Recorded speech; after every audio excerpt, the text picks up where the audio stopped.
falling autumn leaves, sound of hot springs that spring up, peace and rest here.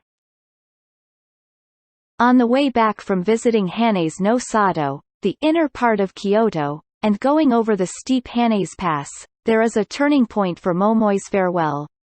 From there, I go down the Kurama Highway toward Kyoto. I find the village for the first time, and there is Kurama Onsen. When going from Kyoto, take a car or Eizan train and go up the Kurama Highway from Kurama Station. The area around here is full of autumn leaves. The autumn colors of the famous temple in central Kyoto are good, but the scale and color of the autumn colors here are just amazing. When I soak in the Kurama hot spring, Horoku no Yu, mountain foot hot water, there, all I can hear is the sound of the autumn leaves rubbing, and the sound of the hot spring that springs up. There is only one foreigner and no one else.